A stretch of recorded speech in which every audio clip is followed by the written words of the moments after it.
하나님의 말씀 레위기 6장 1절 말씀부터 조금 길지만 마지막 절까지 차근차근 읽으시고 요한복음 21장 16절 말씀을 같이 5번 읽도록 하겠습니다. 레위기 6장 1절에서 30절 말씀까지 우리 함께 읽도록 하겠습니다.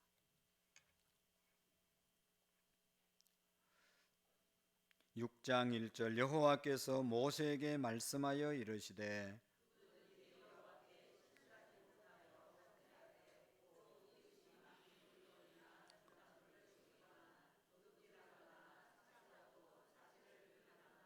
남의 이런 물건을 줍고도 사실을 부인하여 거짓 맹세하는 등 사람이 이 모든 일 중에 하나라도 행하여 범죄하면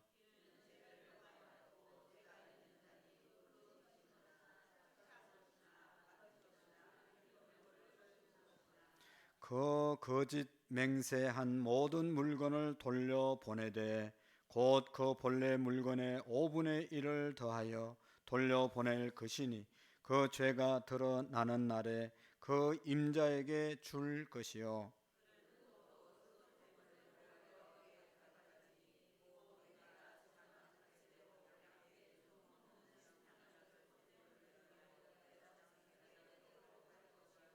제사장은 여호와 앞에서 그를 위하여 속죄한즉 그는 무슨 허물이든지 사함을 받으리라. 아론과 그의 자손에게 명령하여 이르라.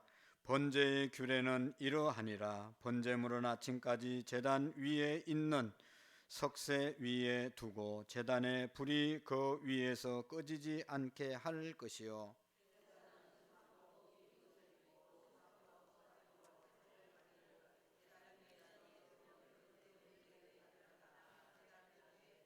그 옷을 벗고 다른 옷을 입고 그 죄를 진영 바깥 정결한 곳으로 가져갈 것이요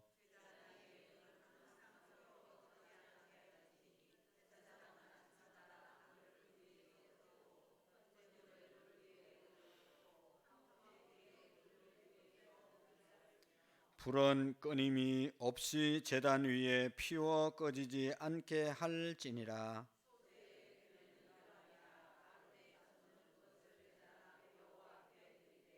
그 소재의 고운 가루 한 움큼과 기름과 소재물 위에 유향을 다 가져다가 기념물로 제단 위에서 불살라라. 여호와 앞에 향기로운 냄새가 되게 하고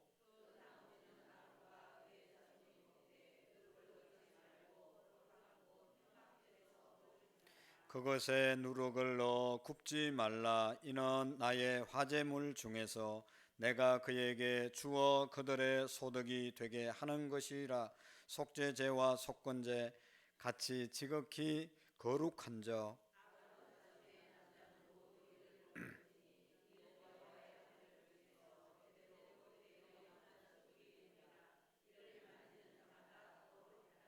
여호와께서 모세에게 말씀하여 이르시되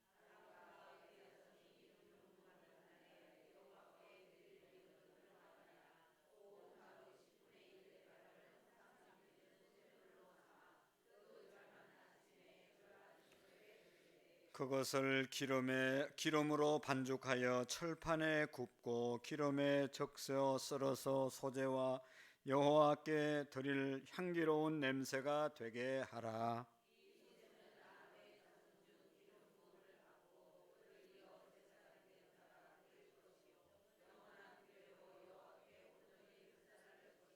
제사장의 모든 소재물은 온전히 불사르고 먹지 말지니라.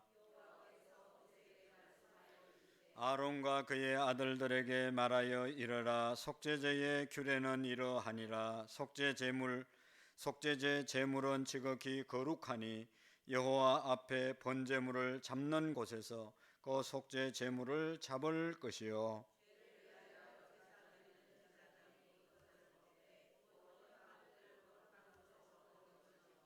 그 고기에 접촉하는 모든 자는 거룩할 것이니 그 피가 어떤 옷에든지 묻었으면 묻은 그것을 거룩한 곳에서 빨 것이요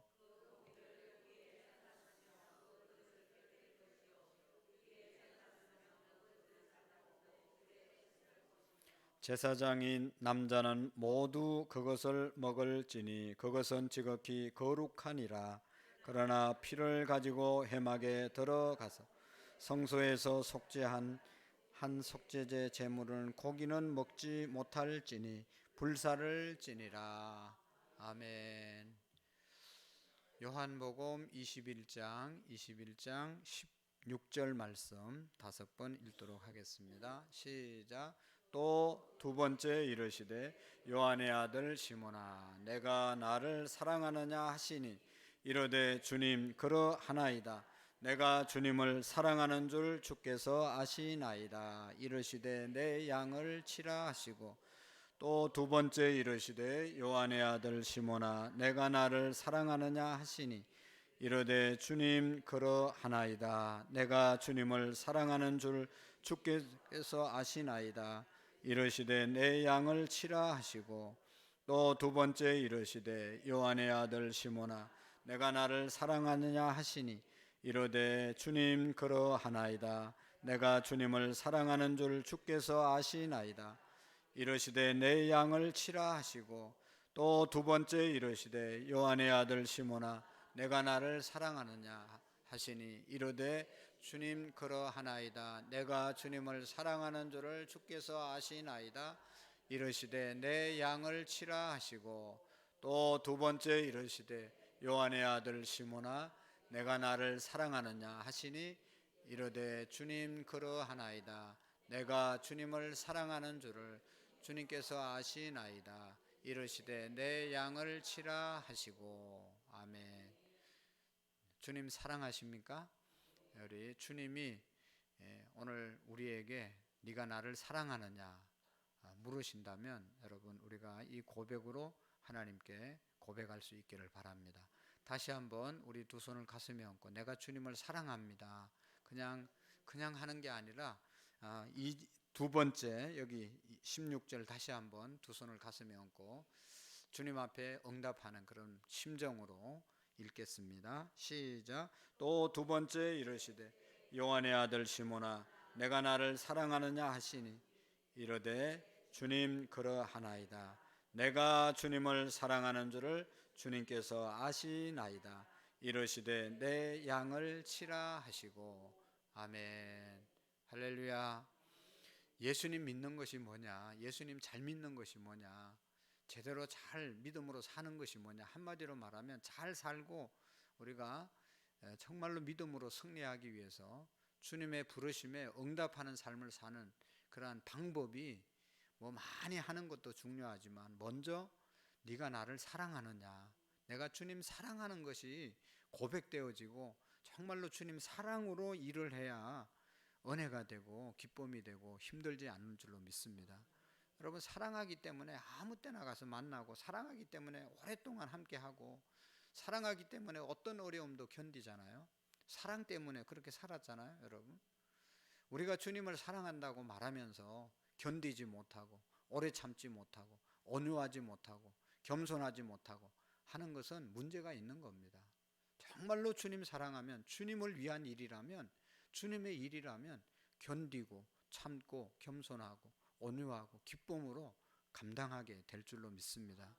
우리가 그것을 함으로 구원받는 것이 아니라 그렇게 열심히 함으로 하나님의 사랑을 받는 것이 아니라 이미 하나님이 예수님이 우리를 위해서 십자가에서 죽으시고 부활하셔서 우리에게 부활의 소망을 주셨기 때문에 그 은혜에 감사하고 그 주님 사랑하기 때문에 우리가 찬양단도 하고 이렇게 예배를 열심히 하나님께 올려드리는 줄로 믿습니다. 이미 하나님 앞에 우리는 큰 복을 받은 사람입니다. 이 자리에 여러분 어떤 사람이 올 수 있겠어요? 하나님의 은혜를 하나님의 축복을 받은 사람만 올 수 있는 것이잖아요. 그러니까 이 자체가 너무 감사하기 때문에 우리가 주님을 사랑하고 사랑하는 마음으로 늘 하나님 앞에서 살아갈 수 있기를 축복합니다. 우리가 레위기는 거룩의 책이라고 그랬죠. 레위기를 주신 이유 출애굽 시킨 이스라엘 백성들이 어떻게 살아야 되는가, 하나님의 백성으로 계속 사는 방법을 말씀해 주는 겁니다. 우리를 세상 가운데서 교회로 불러주시고 죄악 가운데서 하나님의 백성으로, 마귀의 자식에서 하나님의 백성으로, 천국 백성으로 불러주셨는데, 이제는 이 하나님의 백성의 삶, 성도의 삶, 정말로 구원받은 자의 삶을 어떻게 살아갈 수 있는가, 그것을 레위기에서 말씀해 준다고 그랬죠. 이스라엘 백성들이 하나님과 늘 만남, 교제, 하나님의 백성으로 살아갈 수 있는 방법은 하나님이 성막을 만들게 하고 그 성막에서 제사를 통해서 주님을 만나 주시고, 주님이 만나 주시고 주님과 늘 함께 할 수 있는 삶을 살게 하셨습니다. 오늘 신약 시대에는 성막이 아니라 성전을 통해서, 예배당을 통해서 예배를 드림으로 하나님을 늘 찾고, 그래서 하나님과 하나님의 백성으로 천국의 소망을 갖고 부활의 소망을 갖고 살아가게 될 줄로 믿습니다. 천하 없는 사람도 예배당에 안 나오면요, 물론 뭐 저 예배당이 없는 곳에 가서 혼자 예배 드리면 그곳에도 하나님이 함께 하지만, 예배당이 있고 교회가 있고 우리 다 공동체가 있는데 이 공동체에서 함께 하지 않고 혼자 예수 믿는다고 집에 앉아가지고 성경 보고 예배 드리면 이건 문제가 있는, 하나님을 더 예배당에 나와서 드릴 때보다 가까이 모실 수가 없는 것이죠. 우리가 코로나 때 다 경험했잖아요. 뭐 이 저 영상으로 예배 드려도 그 예배가 뭐 얼마나 은혜가 됩니까? 그래도 힘들고 여러 가지로 해도 어려워도 예배당에 나와서 예배할 때 더 큰 은혜가 임하는 줄로 믿습니다. 그러니까 이 레위기를 통해서 오늘 5대 제사를 통해서 예배의 정신을 우리에게 잘 말씀해 주는데, 정말로 우리가 예배를 드릴 때마다 이 5가지 제사의 정신을 가지고 예배할 수 있기를 축복합니다.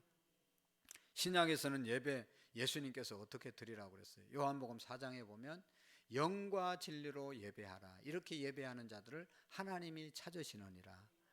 5대 제사의 정신과 예수님이 주신 진리, 그리고 영으로 하나님께 제사 예배 드릴 때 하나님이 기쁘게 받으신다. 그래서 오늘 1장에서 5장 말씀까지는 오늘 6장 7절 말씀까지 5대 제사에 대해서 설명을 했어요. 첫 번째 제사가 뭐라고 그랬어요? 번제. 두 번째는 소제. 세 번째로는 화목제. 네 번째로는 속죄제. 다섯 번째 속건제. 다 아시죠? 다시 한번 해보세요, 여러분들끼리. 시작.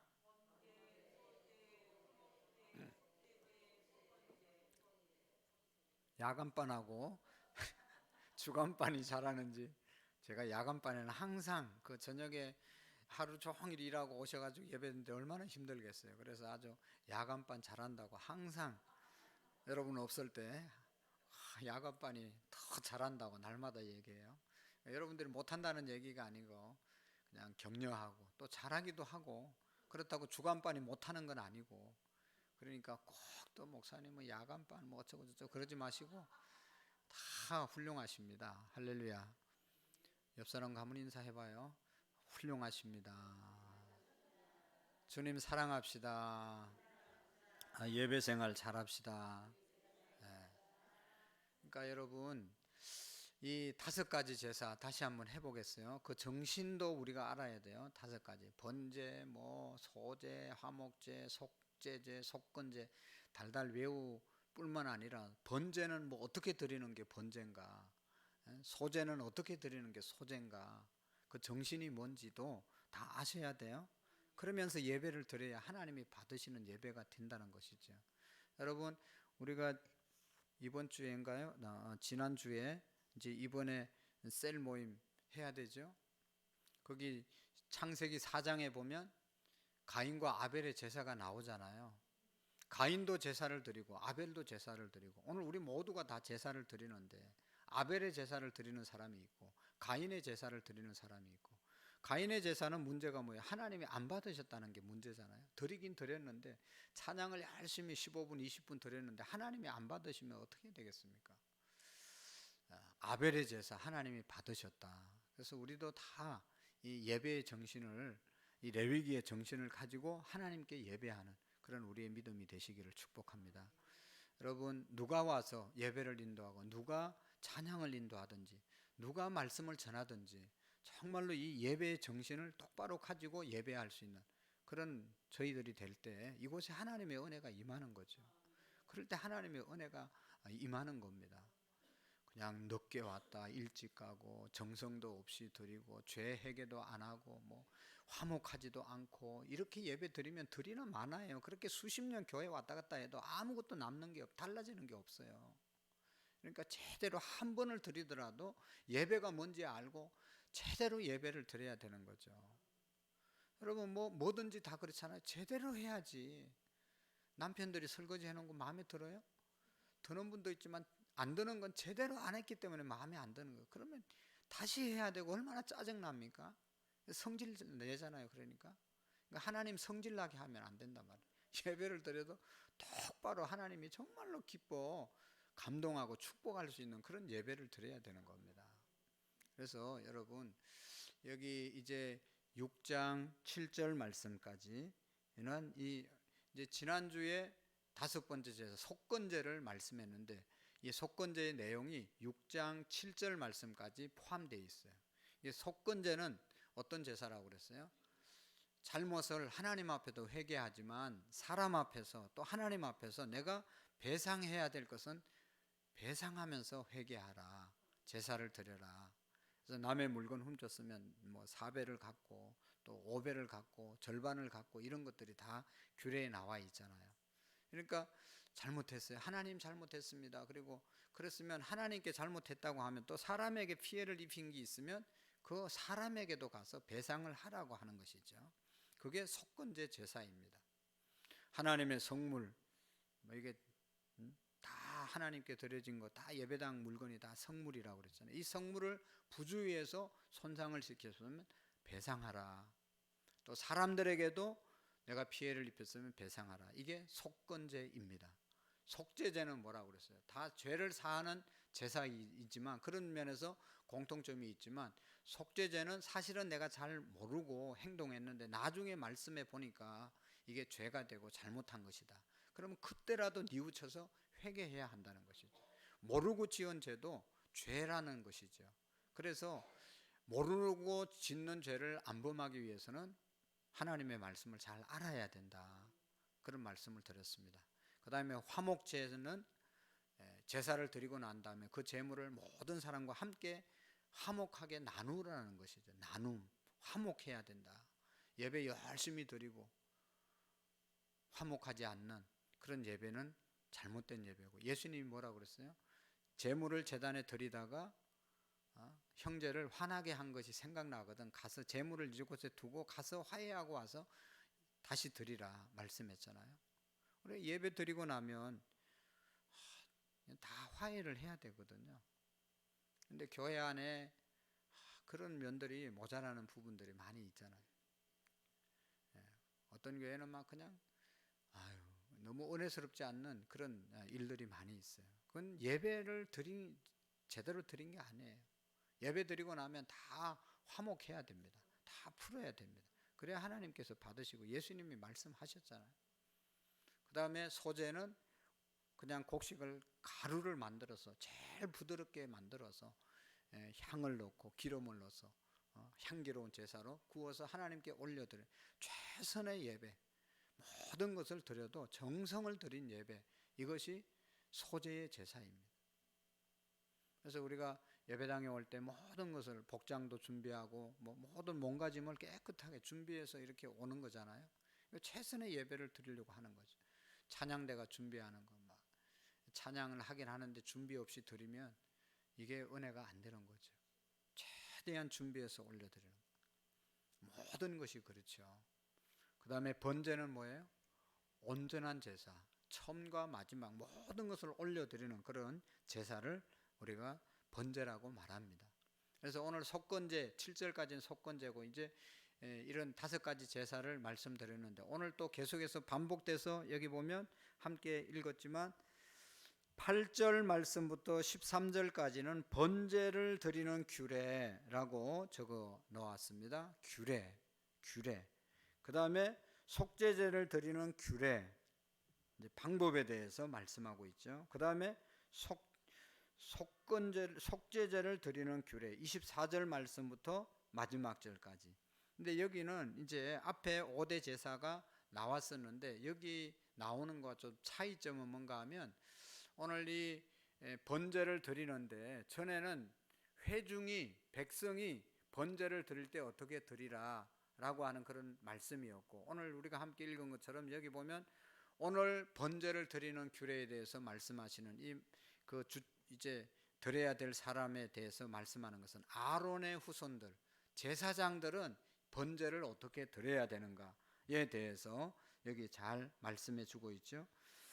6절 말씀 여기 보시면 7절 말씀까지는 이제 앞에서 말씀드린 백성들이 드려야 될 규례에 대해서 말씀했고, 여기 9절 말씀 한번 보실까요? 9절 시작.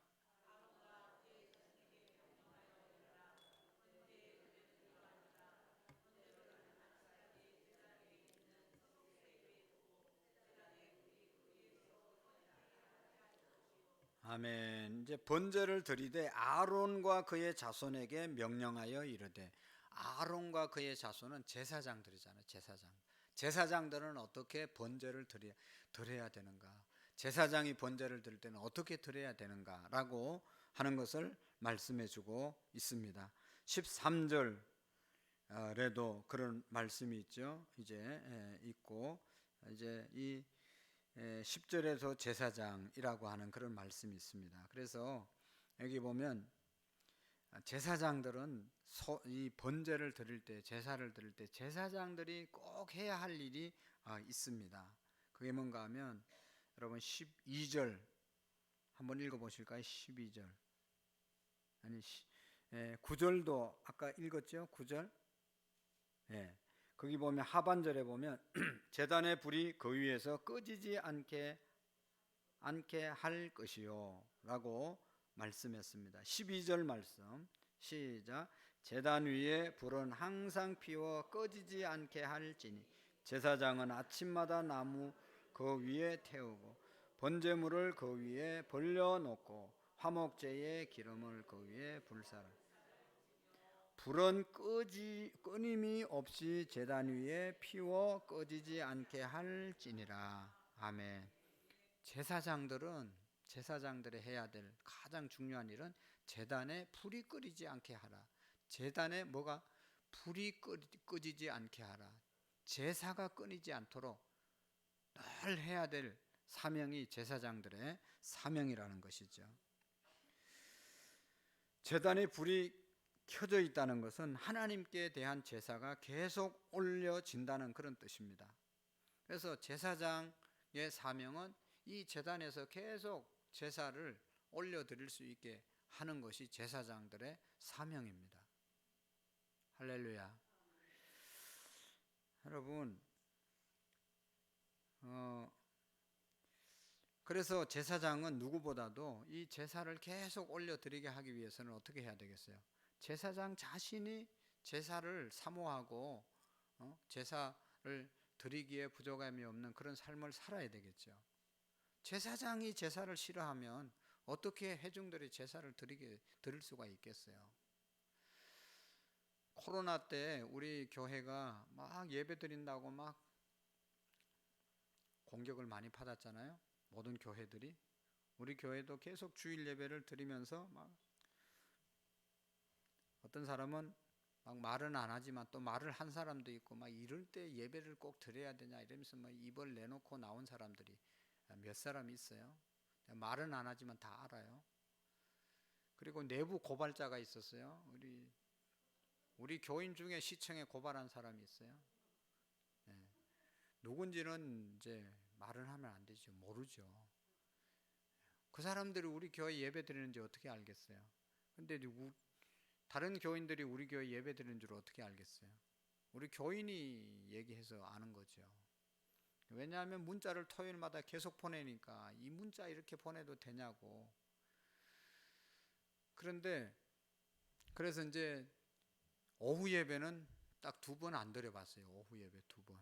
그래서 한 번 안 드릴 때는 참 마음이 무거워가지고 어떻게 할까 너무너무 답답해가지고 집에 있을 수가 없어가지고 자전거 타고 저 해설동하고 막 저쪽으로 화성을 돌아다녔어요. 어떻게 했어요? 기분이 너무 좋았어요. 야, 오후 예배 안 드리니까 이렇게 좋구나. 교인들이 그래서 안 드리는구나. 너무너무 좋았어요. 여러분 좋지요? 주일 오후 예배 안 나오니까 대답을 왜 안 해요? 두 번째도 이제 두 번째 주일도 또 뭐하지 하다 또 자전거 타고 딱 갔어요. 근데 한참 가는데 그냥 뒤통수를 한 대 때리는 것 같은 그런 느낌을 받았어요. 네가 지금 뭐 하고 있냐 이게. 아니 주일날 오후 예배 드려야 되는데 자전거 타고 그렇게 목사가 그냥 그렇게 가면 되겠냐 지금. 그래서 너무너무 회개가 돼서 그 다음 주부터는 뭐 나오든지 말든지 성도들이 나오시든지 말든지 내 혼자라도 예배 드려야 되겠다 그런 생각이 들었어요. 그래서 예배를 드렸어요. 여러분 제사장이 목사가 예배 쉰다고 그러는데 교인들이 나와서 막 자기들끼리 예배할 수 있겠어요? 우리는 할 수 있죠. 여러분 다 할 수 있어요. 그렇지만 뭐 어떤 교회는 못한단 말이죠. 그래도 또 교회 문 닫으면 더 못하겠네 진짜로. 이제 우리가 이 말씀을 잘 기억해야 합니다. 제단의 불이 꺼리지 않도록 해라. 그것이 제사장들이 해야 할 일이다. 여러분 제사장은요 주일날 말씀드렸잖아요. 베드로전서 2장 9절에 보면 우리 모두가 왕 같은 제사장 택하신 백성이요 하나님의 족속이라고 말씀했어요. 신약시대는 목사가 제사장이 아니라 우리 모두가 다 제사장 됐어요. 종교개혁자 마틴 루터 이후에 우리 개신교는 모두가 다 만민 제사장설이잖아요. 모두가 다 예수님의 이름으로 하나님께 나가 기도할 수 있잖아요. 예배할 수 있잖아요. 옛날에는 제사장만 회중을 대표해서 하나님께 나가서 제사를 드렸는데 예수님이 제물 되시고 난 다음에 신약 시대는 모두가 다 제사장이 됐잖아요. 우리가 모두가 다 찬양하고 하나님 이름 부르면서 예배하지 않습니까? 우리 모두가 왕 같은 제사장이고 택하신 백성이고 하나님의 자녀인 줄로 믿습니다. 그런 거로 오늘 우리 왕 같은 제사장 된 저와 여러분들이 다 제단의 사명이 뭔가 하면 불이 꺼리지 않게 해야 되는 겁니다. 계속해서 예배의 불이, 기도의 불이, 은혜의 불이 끊이지 않도록 하는 것이 저와 여러분들의 사명인 줄로 믿습니다. 끊이지 않는 예배, 이것이 우리에게 있어야 됩니다. 여러분 우리가 어떻게 맨날 예배당에 나와서 예배를 드릴 수 있겠어요? 이렇게 정규 모임 예배 때 나와서 예배할 뿐만 아니라 우리의 삶이 예배가 돼야 된다는 것이죠. 설거지하는 것도 주의 이름으로 할 때 예배가 되는 것이고 얼마나 귀한 일이에요. 빨리 하는 것도 하나님 앞에 예배, 내 삶을 통해서 하나님을 드러내는 그 모든 것은 예배입니다. 그러니까 삶이 예배가 되셔야 됩니다. 항상 나의 삶이 하나님이 기쁘게 받으시는 산 제물, 산 제사가 되어야 할 줄로 믿습니다. 하나님은 우리를 예배자로 부르셨잖아요. 영과 진리로 예배하는 자들을 찾으시느니라 예수님이 말씀하셨어요. 그래서 여러분 이 건물은 교회가 아니고 뭐라고요? 항상 말씀드리지만 예배당이에요. 예배당. 예배 드리기 위해서 이렇게 아름답게 우리 모두가 다 열심히 유지하는 것이잖아요. 이 모든 것이 다 예배 드리는데 의미가 있지. 여기서 뭐 예배 안 드리면 이게 뭔 의미가 있어요? 오늘 우리가 그 사명 우리가 분명히 깨닫고 예배의 자리를 잘 지키는 저와 여러분들이 될 때 하나님의 은혜가 예배 가운데 있잖아요.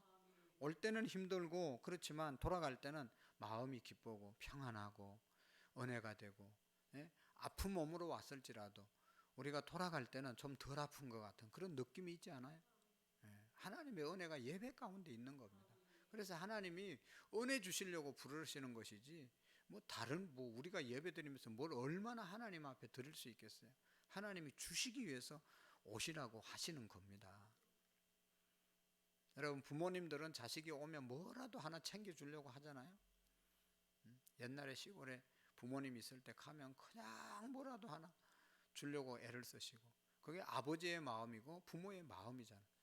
여러분 다 마찬가지잖아요. 자식이 안 오니까 안 주지 뭐 자꾸 주고 싶잖아요. 또 없어서 못 주고 그럴 때도 있지만 다 부모의 마음은 주고 싶은 마음이죠. 하나님 아버지의 마음이 꼭 같다고 저는 믿습니다.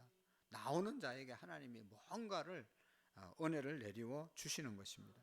그런 거로 우리가 번제 드리면서 제사장이 해야 할 일들은 불이 끓이지 않는 것이다. 두 번째로 여기 보면 이제 또 하나 제사장이 꼭 갖추어야 될 그런 말씀을 하고 있는데 10절 말씀 한번 읽어보실까요? 10절 시작.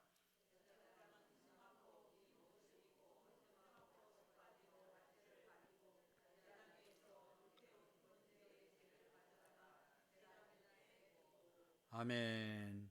여기 10절에 보면 제사장은 뭐를 입으라고요? 세마포 긴 옷을 입고 라고 말씀하고 있습니다. 그리고 여기 세마포 먼 바지 속바지로 하체를 가리고 뭐 이런 얘기 쭉 하고 있어요.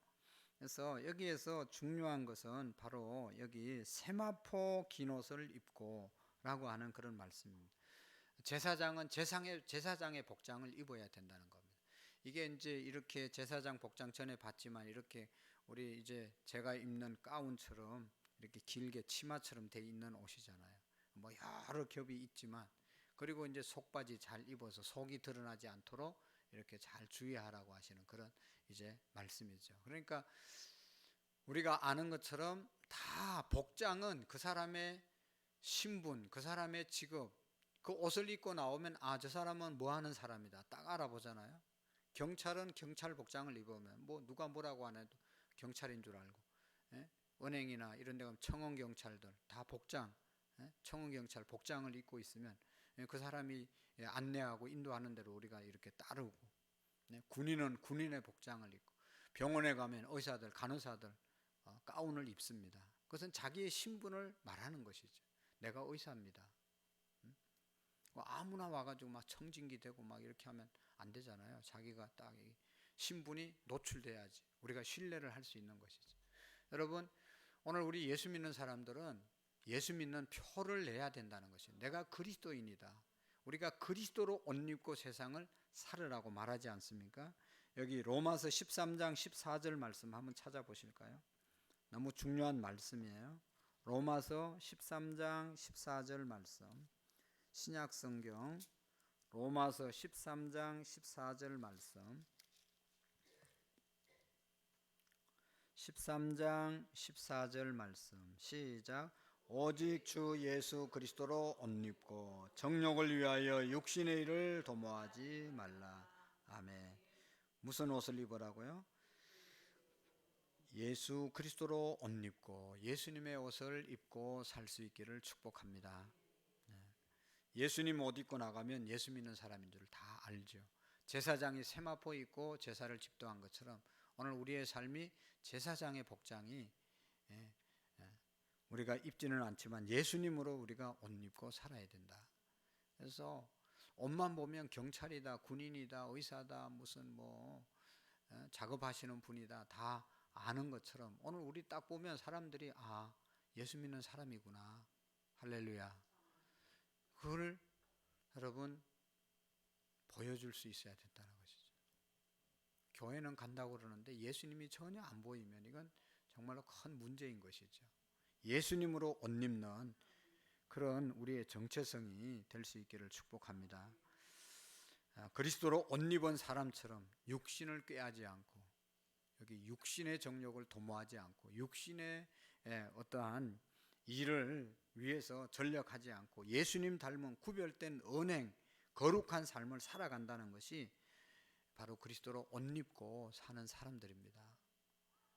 옷은 정말로 잘 입잖아요. 우리가 그 사람의 어떤 자기를 나타내는 그런 것이 첫 번째가 옷이잖아요. 옷. 그 사람의 속을 우리가 어떻게 알겠어요? 그 사람이 얼마나 지성인인지 어떻게 알겠어요? 옷을 어떻게 입느냐에 따라서 그 사람을 우리가 처음 느끼게 되는 것이잖아요. 옷만 잘 입지 마시고 예수님으로 옷 입으시기를 축복합니다. 옆 사람과 한번 인사하겠습니다. 예수님으로 옷 입읍시다. 오늘 지금 옷 잘 입고 오셨는데 그 위에 예수님의 옷 다 입고 나가시기를 바랍니다.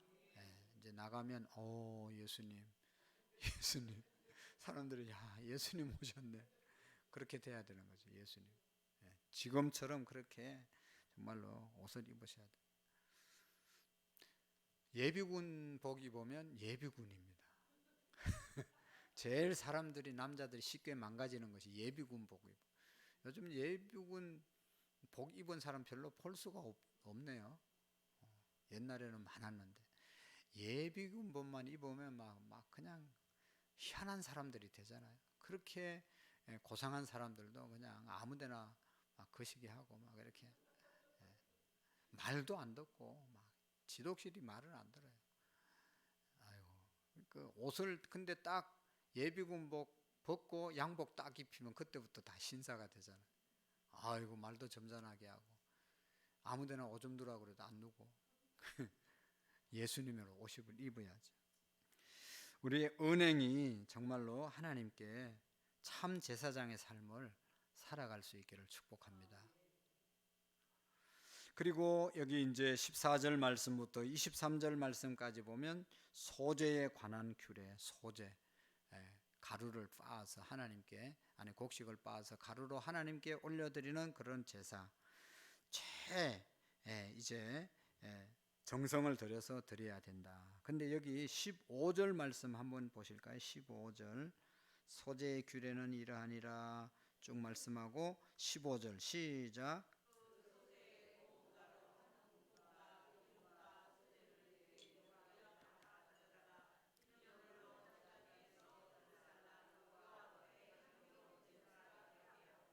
아멘. 여기 보면 소재의 고운 가루 한 우큼과 기름과 소재물 위에 유향을 가져다가 이제 우리가 꼭 주목해야 될 기념물로 제단 위에서 불살라라.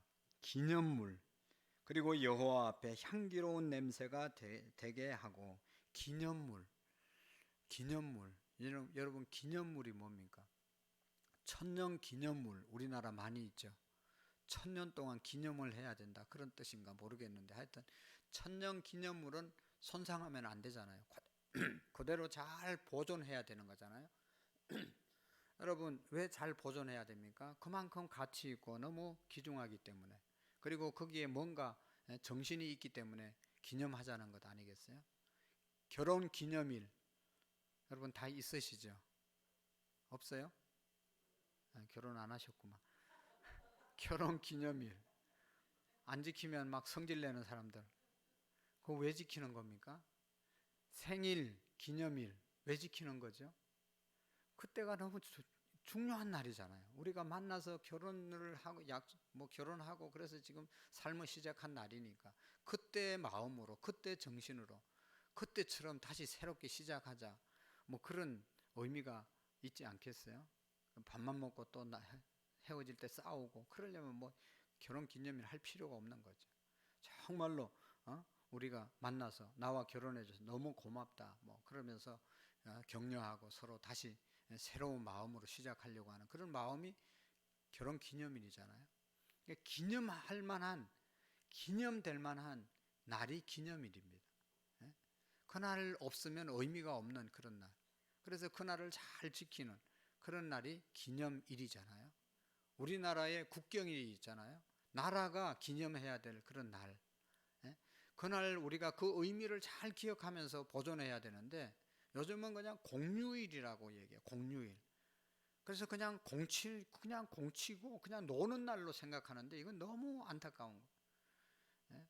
8월 15일 그 광복절 이런 것들 너무너무 중요하잖아요. 3.1절 이런 신년 추석 이런 것들 너무 중요한 의미가 있는데 그 의미는 다 사라지고 그냥 공휴일로 보내려고 하는 것이 너무나 안타까워요. 기념해야 되잖아요. 그날을, 그 정신을 잊지 말아야 되잖아요. 소제의 제사 드릴 때 정말로 하나님을 기억하고 하나님을 기념하고 하나님을 절대로 잊지 않고 하나님만을 생각하는 그 예배가 소제가 돼야 된다는 것입니다. 제사 드리면서 자기 드러내고 자기를 드러내는 그런 것들이 아니라 정말로 하나님을 기념하고 하나님을 생각하고 하나님을 묵상하고 하나님을 높여드리는 이것이 바로 기념이다라고 하는 것입니다. 예배의 뜻을 히브리어로 아바드, 샤하라고 말하는데 섬기다, 부복하다, 하나님만을 섬기고 하나님 앞에 복종하고 꿇어 엎드리는 것, 이것이 진정한 예배의 의미인 것입니다. 그래서 우리가 생각해 보면 죽을 수밖에 없는 죄인들, 예수님 때문에 우리가 구원받았는데 그 은혜가 얼마나 감사합니까? 잊어버리면 안 되잖아요. 결혼 기념일을 잊어버리면 뭐 그렇게 소중하게 생각하는 것처럼 우리가 어떤 기념물을 소중하게 간직하고 기억하는 것처럼 그 구원받은 은혜와 기쁨을 우리가 잊어버리면 안 된다는 것이죠. 그러기 위해서 우리가 소제를 드려야 된다는 것입니다. 최상의 가치를 올려드리는 그러한 이제 예배, 이것이 바로 소제가 돼야 된다. 나 중심이 아니라 하나님 중심의 예배가 되어야 그것이 진정한 소제의 의미가 되는 것입니다. 그 다음에 여기 24절 말씀부터 30절 말씀까지는 속죄 제물, 속죄 제물을 어떻게 해야 되는가. 여기 속죄 제물에 있어서 제일 중요한 것은 거룩입니다. 거룩. 자, 거기 한번 볼까요? 25절 말씀 한번 읽어보실까요? 25절 시작. 아론과 그의 아들들에게 말하여 이르라. 속죄제 규례는 이러하니 속죄 제물은 지극히 거룩하니 여호와 앞에 번제물을 잡는 곳에서 아멘. 여기 보면 속죄 제물은 지극히 거룩하니, 지극히 거룩하다는 말은 뭐예요? 보통 거룩한 것이 아니라 지극히, 정말로 제일 거룩하다. 그러니까 이 속죄제를 드리는 이유는 거룩, 내 죄를 씻기 위해서 드리는 것이잖아요. 그러니까 그 속죄 제물은 거룩하니 거룩한 장소에서 잡고 거룩하게 제사를 드려라 하는 그런 말씀입니다. 거룩은 구별이라는 뜻이죠. 그래서 레위기의 핵심, 하나님의 백성의 핵심, 하나님과 함께 살 수 있는 사람의 그 모습은 거룩에 있잖아요. 거룩, 구별돼야 된다는 거죠. 예? 구별된 사람이 성도잖아요. 그러니까 우리는 세상에 살지만 세상 사람들과 구별된 존재들이다. 이 믿음을 꼭 가지시고 사셔야 되는 것입니다. 그래서 오늘도 여러분 우리 모두를 우리 하나님께서 부르셨는데 하나님의 말씀으로 예수 그리스도의 은혜로 의롭게 거룩하게 된 이것을 우리가 잘 지켜가는 그런 우리의 믿음이 되시기를 축복합니다. 우리의 삶이 늘 깨어서 예배드리는 삶, 예배를 중단하지 않고 살아가는 그런 우리의 믿음이 되시고 소제의 제사처럼 정말로 하나님께 하나님을 기념하고 하나님을 생각하고 하나님을 위한 예배가 되어지는 우리의 예배가 될 수 있기를 축복합니다. 기도하시겠습니다. 하나님 아버지 참으로 감사합니다. 오늘도 무엇보다도 주님 앞에 깨어서 삶으로 예배 드릴 수 있도록 인도해 주심을 감사합니다. 하나님, 우리의 사업장과 직장 가정에서도 왕같은 제사장으로 예배의 삶을 살게 하시고 거룩을 지켜가기에 부족함이 없도록 도와주시옵소서. 우리를 통하여 하나님 영광 드러내게 하시고 하나님의 영광이 충만할 수 있도록 우리를 복내려 주옵소서. 예수님의 이름으로 기도하옵나이다. 아멘.